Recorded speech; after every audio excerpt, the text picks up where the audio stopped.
नमस्कार दोस्तों, आप देख रहे हैं MD Bharat news. MD Bharat news में आपका स्वागत है। मैं मनोज पटेल आपको ले चलता हूं आज के समाचार की ओर।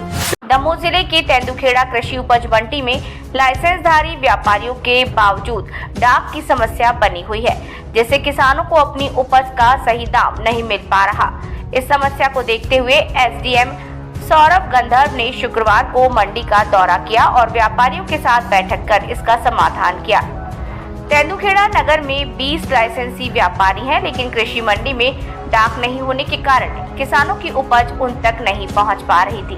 एसडीएम गंधर्व ने व्यापारियों और मंडी कर्मचारियों के साथ बैठक में व्यापारियों से उनकी समस्याएं सुनी और ये निर्देश दिया कि अब से किसान की उपज पहले मंडी में जाएगी और इसके बाद ही बोली लगेगी। किसी भी व्यापारी को नियमों का उल्लंघन करने की अनुमति नहीं होगी और यदि ऐसा हुआ तो कड़ी कार्यवाही की जाएगी।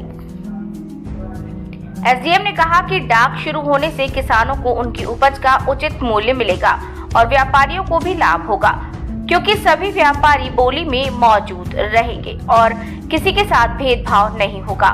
उन्होंने ये भी सुनिश्चित किया कि कोई भी बिना लाइसेंस के अनाज नहीं खरीदेगा और मंडी में केवल वैध व्यापारी ही उपज को खरीद सकेंगे।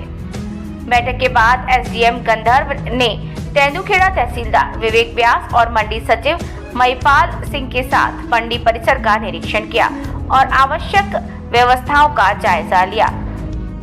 व्यापारियों द्वारा उठाए गए मुद्दों जैसे साफ सफाई, बैठक व्यवस्था और कैंटीन के बारे में एसडीएम ने आश्वासन दिया कि 1 सप्ताह के अंदर इन सभी सुविधाओं को शुरू किया जाएगा। इस कदम से तेंदुखेड़ा कृषि मंडी में अब 2 अप्रैल से डाक सुविधा शुरू हो रही है, जिससे किसानों में उत्साह का माहौल है। लंबे समय से इस सुविधा का इंतजार कर रहे किसानों को अब अपनी उपज का सही दाम मिल सकेगा, जिससे उनका मनोबल बढ़ा है। जी सर, आज तेंदुखेड़ा उपमंडी में आज समस्त लाइसेंसधारी व्यापारियों की हमने बैठक बुलाई थी। इस बैठक का एक उद्देश्य था कि यहाँ काफ़ी समय से जो है नीलामी और बोली लगने की जो प्रक्रिया है वो रुकी हुई थी। किसी कारणवश किसानों का ना आ पाना और दूसरे भी कारण रहे हैं।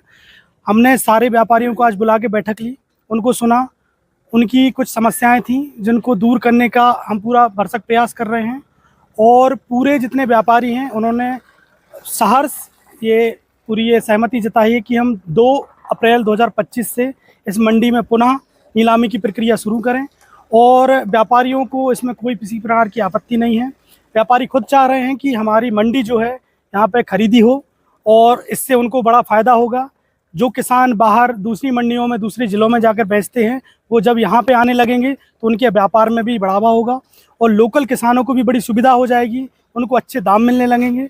ये बड़ी अच्छी बात है कि हमारे समस्त जितने भी व्यापारी हैं सब पूरी सहमत हैं इस चीज़ से कि हम जो है नीलामी की प्रक्रिया वापस से शुरू कर रहे हैं और ये बड़ी प्रसन्नता की बात है कि हम 2 अप्रैल से ये जो है मंडी पुनः आरंभ कर पा रहे हैं।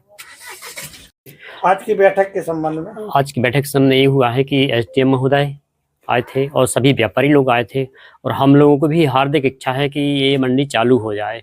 जो किसान अलग से एक व्यापारी दुकान पर जाते हैं वहाँ दुकान पर ना बेच के यहाँ पे प्रतिस्पर्धा रूप में खरीद व्यापारी द्वारा की जाए, ये बहुत बेहतर है, किसान के हित में रहेगा। और आवागमन वाले 407 वाले जो भी बंधु हैं उनके लिए कुछ फ़ायदा होगा। कब से चालू होगी? ये अभी सर्वसम्मति से निर्णय लिया गया है कि ये 2 अप्रैल 2025 से शुरू हो जाएगा। इधर मूलभूत सुविधाओं की भी कमी है। पानी की व्यवस्था हो चुकी है, कैंटीन है, कृषक के लिए कृषक विश्राम गृह है, ये सभी सुविधाएं 2 तारीख के पहले कंप्लीट करा ली जाएंगी।